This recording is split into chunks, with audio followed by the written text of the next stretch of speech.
Okay, let's just dive right into this explainer and uncover the unseen forces driving our financial lives. Because, as our sources reveal, money isn't just about math. It's actually about character. And if we look historically, it's been deeply, deeply connected to spirituality.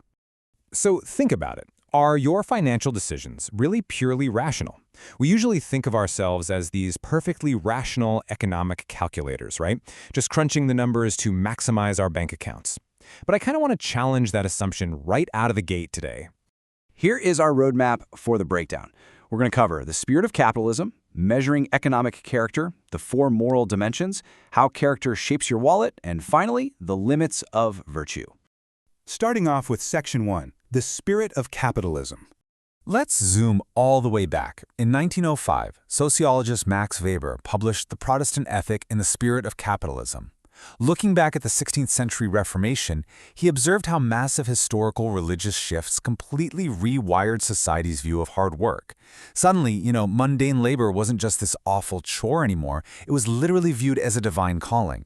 And by 1748, figures like Benjamin Franklin were publishing incredibly influential advice on wealth that echoed these exact same values. Weber defined this spirit of capitalism as the ideas and esprit that favor the rational pursuit of economic gain, systematically striving for profit basically for its own sake. But here's the crucial point.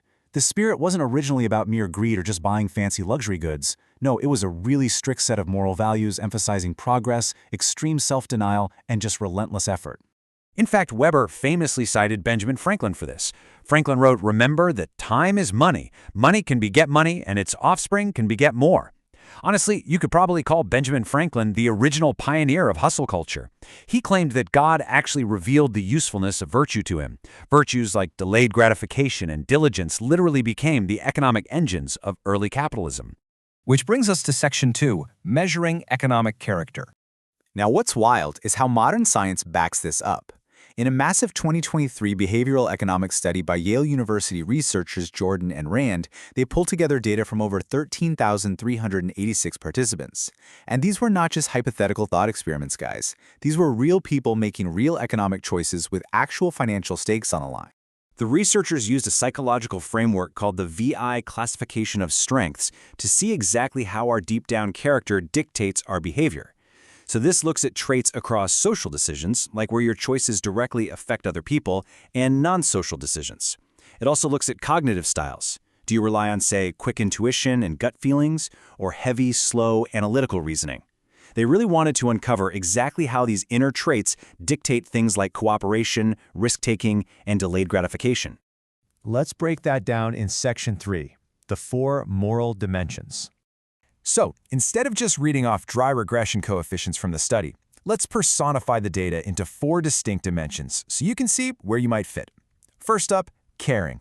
These folks are highly pro-social and rely a lot on intuitive gut feelings. Then you have leadership.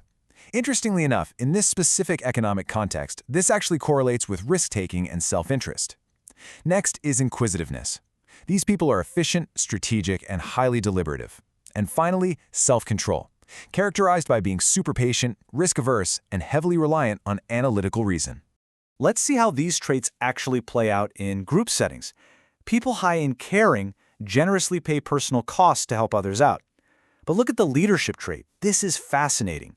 The data shows they actually exhibit inefficient, antisocial behaviors in group tasks, meaning they actively work at cross purposes to the group.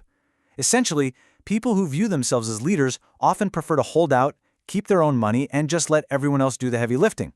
Meanwhile, the inquisitive group, they completely shine in strategic coordination. They cooperate exactly when it's most mathematically efficient. And when we look at individual choices about risk and patience, the picture gets even clearer. When risking your own money or waiting for a reward, self-control aligns perfectly with Max Weber's historical ideas of delayed gratification. On the flip side, the leadership dimension is highly correlated with taking really fast risks, while inquisitive individuals take calculated risks based on deep, slow deliberation. So how does this impact you? Section 4, Character Shapes Your Wallet. Our source on Financial Breakthrough Maps maps out a super clear causality chain here. Step 1 is spiritual alignment, grounding yourself in deeply held values. Step 2, that alignment actually shapes your character. Step 3, that character drives your everyday choices. And finally, step 4, those choices lead directly to your tangible financial outcomes.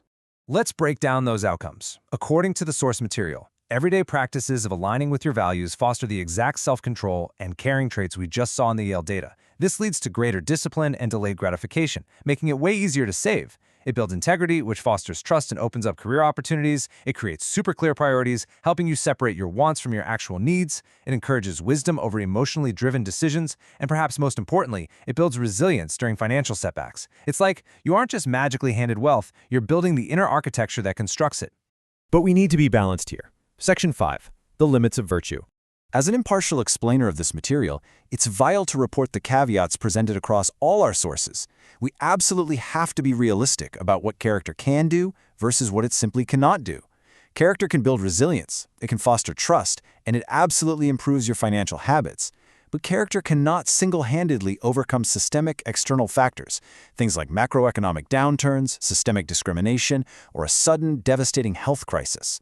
Put simply, character improves your odds, but it does not guarantee wealth.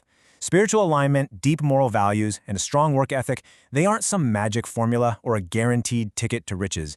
Many highly virtuous people face brutal financial struggles through absolutely no fault of their own. But what our sources overwhelmingly agree on is this: character is the absolute foundation of a resilient and well-managed financial life. So I'm going to leave you with this final thought today.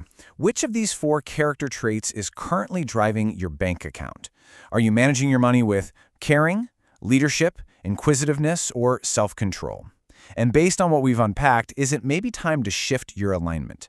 Take a moment to think about that as you reflect on your own financial foundation.